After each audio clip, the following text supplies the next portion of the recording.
The carbon farming program developed by Indigo Agriculture has allowed corporations to offset thousands of carbon credits. In return, 175 farmers around the country are changing their agronomic practices. So WCIA3's ag reporter Stu Ellis will bring us more on that in this morning's report from the farm. Began first selling carbon credits for $20 per ton of carbon that was sequestered by farmers. But Chief Strategy Officer Chris Harbert says the price is going up. So if you get into the program this year, you're making $30 out of a $40 credit. That's $30 you won't be able to get in the future if you start 2 years from now. You got to think of it much like growing a classic crop, like growing corn or soybeans. If you don't grow corn this year, you're not going to get paid for corn this year.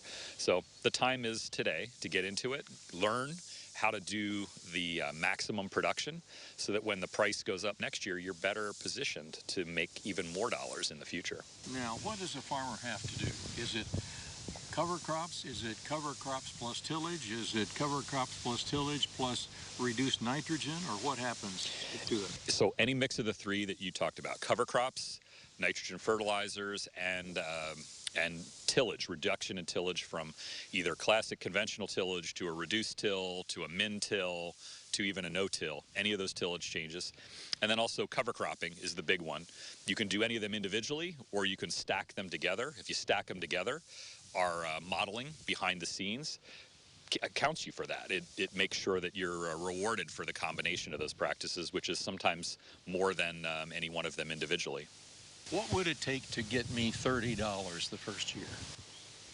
To get you $30 an acre, it would take you in a central Illinois soil, it would take cover cropping and probably no tillage.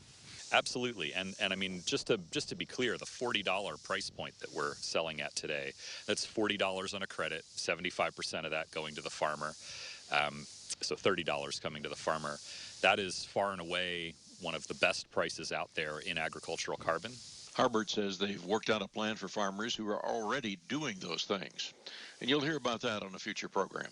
That's our report from the farm. I'm Stu Ellis with WCIA 3, your local news leader.